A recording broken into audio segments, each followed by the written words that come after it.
किसानों के लिए जो 3 बिल आए, एक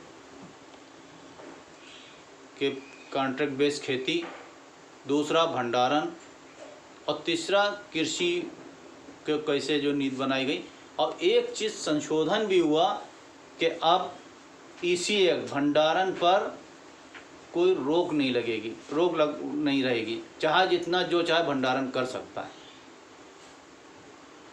हमारे साथ महफूज आलम जी,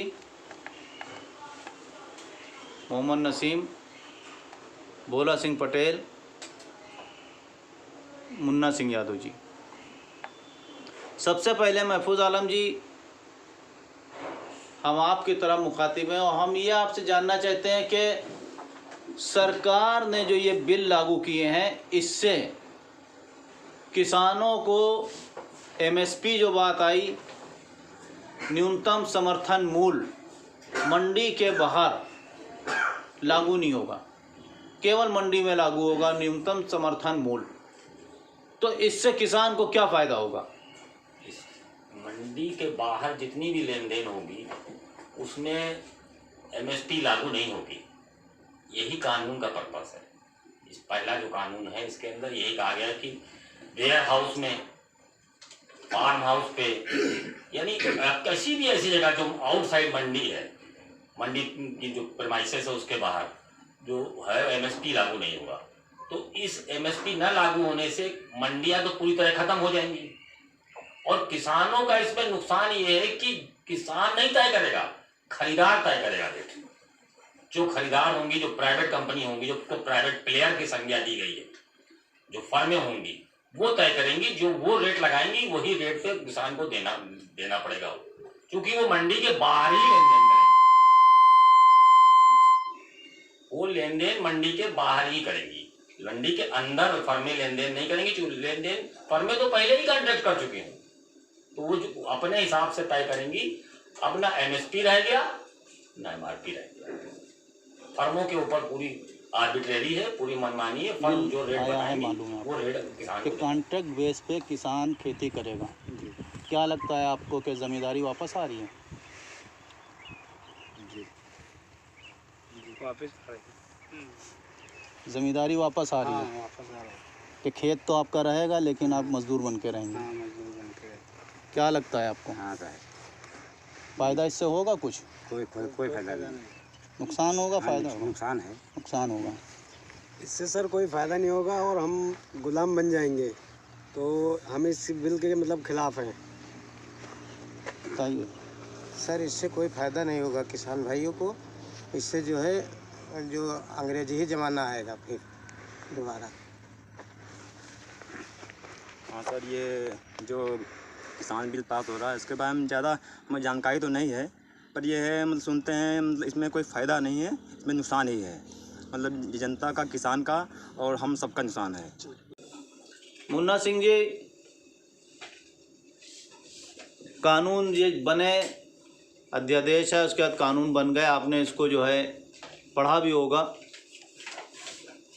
किसान अपनी फसल का मूल्य नहीं तय कर सकता है। इस कानून से निकल के ये आ रहा, किसान अब अपनी फसल का मूल्य नहीं तय करेगा। किसान की फसल का मूल्य कौन तय करेगा ये भी क्लियर नहीं किया, क्योंकि सरकार एमएसपी लागू नहीं कर रही है। अब मूल्य कौन तय करेगा ये बताइए।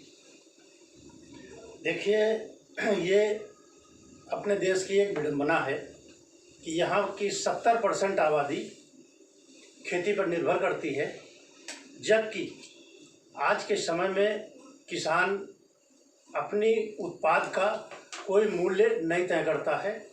उसका जो खरीदार होता है उसका रेट खरीदार तय करता है। जबकि इसके आप दूसरी तरफ देखें कि जो व्यवसायी हैं या फैक्ट्रियां हैं, वहाँ जो प्रोडक्शन होता है उसका प्राइस कंपनियां तय करती हैं, हर दुकान पर मिलता है। वहाँ कोई भी सामान, यहाँ तक कि जो किसान है वो जब कोई सामान खरीदने जाता है तो उसका रेट दुकानदार बताता है और उसी रेट में वो खरीदता है। लेकिन इसके उलट किसान जब अपना माल मार्केट में बेचने जाता है तो जो वो रेट मांगता है उस रेट से उसका माल नहीं बिकता है, बल्कि खरीदने वाला किसान के माल का रेट खरीदने वाला तय करता है, किसान नहीं तय कर पाता है। तो इस तरह से अगर देखा जाए तो ये किसान के ऊपर एक अन्याय है जो बहुत ही दुर्भाग्यपूर्ण है। इस संबंध में स्वामीनाथन आयोग की सिफारिश आई थी 2006 में, लेकिन उसको आज तक लागू नहीं किया गया है। उसमें 3 बातें कही गई थी स्वामीनाथन रिपोर्ट में कि एक वो कंडीशन है जो किसान अपने खेत के उत्पाद के लिए बीज खरीदता है, कीटनाशक खरीदता है और इसके अलावा खाद लेता है, ये डालता है, तो एक तो ये लागत हो गई उसकी। दूसरी कैटेगरी में स्वामीनाथन रिपोर्ट में कहा गया कि ये जो कीटनाशक है, खाद है, बीज है, ये जो सामान किसान खरीदता है, इसके अलावा उसका जो श्रम है, जो मेहनत करता है, वो भी उसमें शामिल किया जाए। तीसरा एक और बिंदु था कि इसको और विस्तार से बढ़ाते हुए ये कहा गया कि किसान की जो भूमि होती है उसका किराया भी उसमें जोड़ा जाए। इस तरह से ये सभी चीज़ें जोड़ करके जो मूल्य बनता, जो लागत बनती है, उसका 50% बढ़ा करके किसान को न्यूनतम समर्थन मूल्य दिया जाना चाहिए। ये सरकार को जो है उन्होंने अपनी एडवाइस जो दी थी, आयोग ने यह एडवाइस दी थी कि इस तरह से किसान की मेहनत का सही मूल्यांकन किया जा सकता है। जी, लेकिन अगर इस तरह से ये स्वामीनाथन की रिपोर्ट के आधार पर किसान को उसकी लागत के अनुसार, जैसा कि आयोग की रिपोर्ट में कहा गया है, अगर वो मूल्य किसान को मिले तो हम समझते हैं कि आज के युग में किसान की जो वास्तव में कही जाती है कि आय दुगना हो जाएगी, तो वास्तव में उसकी आय दुगना हो जाएगी और किसान की सारी समस्याएं खत्म हो जाएंगी। और जो आज आए दिन किसान आत्महत्या करते हैं उस पर एक विराम लग जाएगा। समर्थन मूल्य नहीं दिया जा रहा है, न्यूनतम समर्थन मूल्य। अगर मेहनत करके कुछ मिलना जुलना नहीं रहेगा और जो मेहनत करेंगे वो लोग वो लेंगे, तुम्हें पैसा खाली मिलेगा। बस विरोध जो हो रहा है ये किसान बिल को लेके, क्यों विरोध हो रहा है? जी, हमारे सर किसान जो है घाटा उठाएंगे सर, दूसरे खेती अंडर में चली जाएगी जो हमारी, नुकसान ही सर है किसान का। ऐसे अपना जो है कुछ ना कुछ सर अपने हाथ से करता तो कुछ फ़ायदा होता है, दूसरे के अंडर में जाएगा तो जो उसके शासन करना पड़ेगा जो करना। सर नुकसान ही है इससे। अब ये बताइए, जो सरकार कह रही है कि इससे किसान का फ़ायदा होगा, किसान खुशहाल होगा। नहीं सर, इससे कोई फ़ायदा नहीं है, इससे नुकसान ही हो रहा है। खुशहाल होगा किसान, नहीं, सरकार कह रही है? बिल्कुल नहीं होगा, सरकार के कहने से कुछ नहीं। सरकार का कहना है अब किसान की आय दोगुनी हो जाएगी। नहीं सर, और मैं पीछे चला जाऊंगा, इससे बहुत पीछे चला जाऊंगा। तो आप अपना खेत आपका है, आप खुद बोते हैं, बटाई पे बोआते हैं? बोते हैं सर खुद। तो गल्ला आपको जो है मतलब भर का मिल जाता है? मिल जाता है सर, अच्छा खासा हो जाता है। तो अब जब कॉन्ट्रैक्ट बेस खेती होगी तो वो तो ज़्यादा पैसा देंगे वो लोग। समर्थन मूल्य मिलने का अब जो चाहते हैं हम लोग, इसमें हम नुकसान में ही जाएंगे सर। अपनी खेती है आपके पास? हाँ। कितना आपके पर अनाज हो जाता है? अरे हो जाए 15-20 कुंटल। तो आप वो बेच देते हैं कि अपने स्टोर करेंगे घर पे? ना, आप अपने घर पर रखते हैं, खाते हैं पूरा। और अगर आपको ज़्यादा अनाज हो जाए 50-60 बोरे, तो आप घर पे रख सकते हैं? हाँ, रख सकते हैं। भोला सिंह जी, जो एक अहम सवाल ये है कि कॉन्ट्रैक्ट बेस खेती कॉन्ट्रैक्ट पे होगी, और दूसरी चीज़ जो है कि भंडारण की जो एक लिमिट थी वो ख़त्म कर दी गई कि अब जो चाहे जितना भंडारण कर सकता है, जितना चाहे सामान रख सकता है। तो इस चीज़ से किसानों को कितना फ़ायदा होगा? देखिए, किसानों को फ़ायदा होने के बजाय सिवाय नुकसान के और कुछ नहीं मिलेगा। इस गवर्नमेंट ने ये जो कानून बनाया है, ये काला कानून है 70% जनता के विरुद्ध। और आप ये मान लें कि भंडारण का व्यवस्था जो की है साहब, जो किसान है वो कर सकता है, ये कहने की सिर्फ बात है। उत्तर प्रदेश में बहुत छोटे छोटे से किसान हैं, 5 एकड़, 10 एकड़, 2 एकड़, 4 एकड़, 2 बीघे, 1 बीघे, आधे बीघे तक लोगों के पास खेतियां, अपने रहने के लिए मकानात नहीं। हाँ, अब बड़े किसान हरियाणा में है, चंडीगढ़ में है, पंजाब में है, तो वहां तो वो व्यवस्था कर सकते हैं, लेकिन वो भी इस कानून से खुश नहीं। उसका सबसे बड़ा कारण ये है, भंडारण कैसे करेगा किसान, अपने पास कैसे करेगा भंडारण?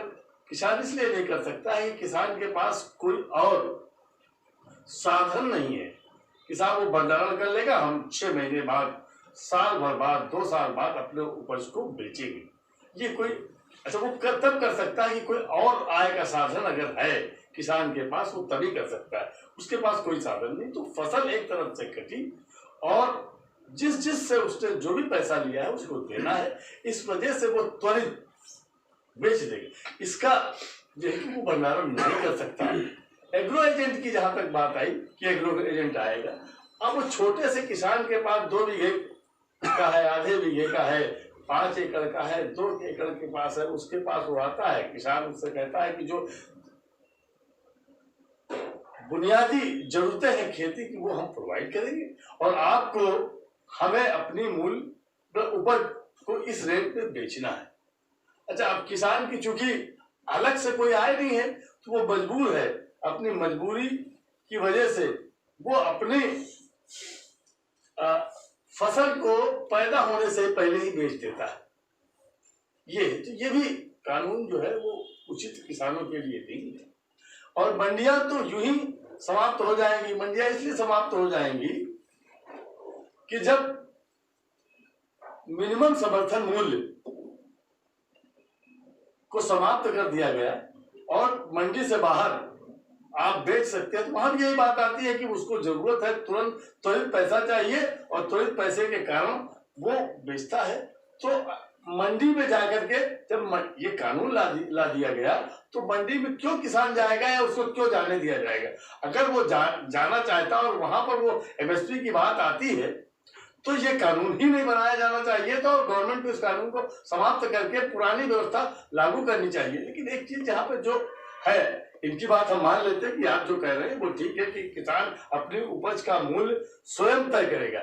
यदि किसान की अलग से कोई इनकम हो, अब उसका तरीका ये था कि बल्कि इनको ये न करके किसान के हितैषी अगर ये गवर्नमेंट थी, 70% जनता की हितैषी अगर गवर्नमेंट थी, तो उनको चाहिए ये था कि प्रत्येक गांव में भंडारण की व्यवस्था करनी चाहिए थी और किसान के उपज को वहां पर भोला सिंह जी, भंडारण की बात यह है, गांव में भंडारण की बात आप कह रहे हैं कि करना चाहिए। इस सरकार ने तो एफसीआई के भंडारण पर भी रोक लगा दी कि एफसीआई भी अपनी खरीद सकती है। जी, ये सरकार जो है बड़े बड़े औद्योगिक घरानों के गुलाम है, उसकी वजह से कानून लाई है।